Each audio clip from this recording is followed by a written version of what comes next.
Hello, welcome to another EagleSix testing video. In this video we're going to be testing this customer's HK416 Devgru. This was brought in for some second-hand work for a rebuild and what we call a top-up to one of our level packages. So we go in, we do an assessment, see what's not upgraded for the customer and not already previously been done, and then we top up with those parts, and then obviously we try and get it to the same level as our current packages, when we offer a new build. And also the customer requested the stock sorting out. So there's still a lot of shops out there which are I suppose it's shop preference, I guess, but they're cutting giant holes inside the actual stocks, and then they're dragging the wires through because it's really easy and quick to do it that method. It removes a feature of the gun, and we just don't like doing it. So people are buying a £500 gun, and one of those features is a wireless stock system that has no wires inside it, and that doesn't bunch when you slide it up and down. It's a feature of the gun, and removing that and not telling the customer, or we don't agree with it, and we don't recommend shops do it. And if there's a shop out there that doesn't know how to do the contact bar mod, contact us. We'll tell you how to do it. It's not some sort of secret rocket source or science or anything like that. It's just taking the bars and soldering on some wire to retain the wireless system for the customer. So if the customer later then wants to change to a stock, they can do that. They can bring it back in, and you can rewire it to offer it, and then say and justify it by saying that, well, the customer's going to change the stock anyway. Somebody's buying this gun for this shape of a gun because they like the gun and the stock. If they want to then change it or customize it, that's their preference, and obviously people can do that. So but to assume that every single customer is going to get rid of this stock, no, it's not the case. It's a perfectly good stock, and it's a perfectly great system, and the key is to try and work within what TM are trying to offer, but just improve on it where they fall short. And obviously what we've done is we've put a brand new stock on here for the customer, and we've kept the wireless stock system. We've slightly widened these holes in order to get the 2600 batteries in there. It's not a huge amount of work. We're talking about half an hour. So yeah, it's a little bit time consuming filing the holes, to get them in there. It's probably the hardest part about it. But we're basically just extended the wires here, 8cm wire extension, put on a small cap there just to prevent the bars coming out, so you can when the customer pulls them, and then we've got slightly widened holes so that we can fit the largest cell 2600 in there, and then this retains the wireless system, so it can smoothly move up and down on the contactless system. It's a great system.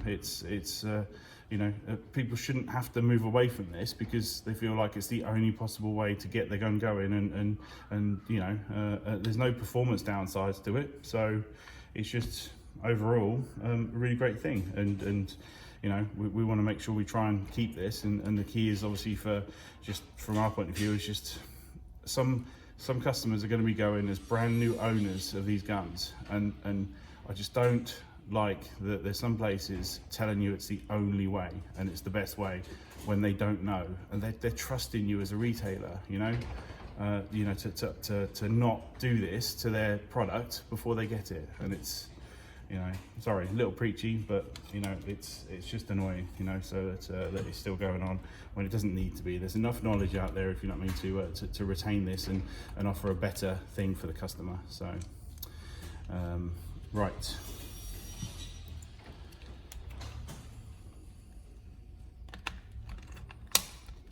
Okay, so notice how we've got the hollowed out cover on there just to cover the extra wires, and then obviously huge 7.4 2600 battery in there, and obviously internally we installed the Prometheus air nozzle, Prometheus tappet plate, the silver Prometheus Epsilon trigger, the EagleSix next gen spring in there, Prometheus gears, Prometheus bearings, R-hop, Prometheus barrel, 6.03 Tightbore, gate tighten, the advanced model, Laylax pin on the side here, Tokyo Marui Cobalt motor, the EagleSix replacement bar here, the gold anodized one, and the EagleSix upgraded recoil shock spring in the stock tube.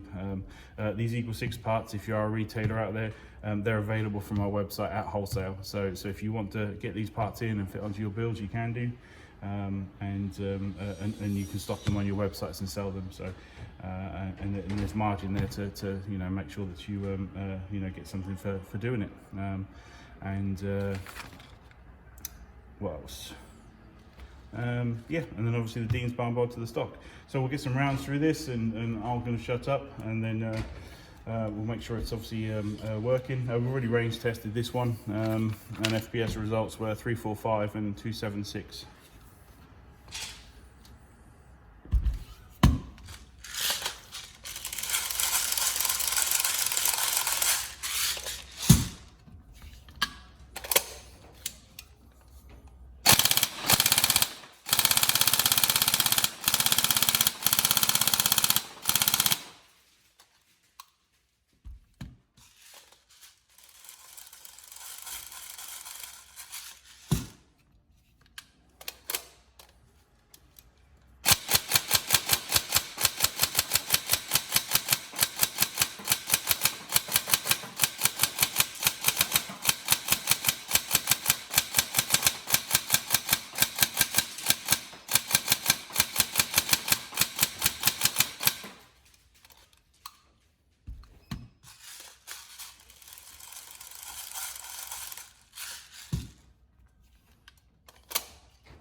Fair few rounds through that one,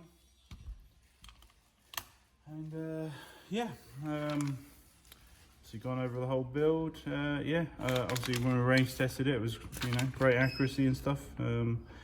Obviously we recommend 3.2s because it's on the R-hop, and then obviously we other than that, everything's all put together fantastic, and we hope you enjoy it. So thank you very much.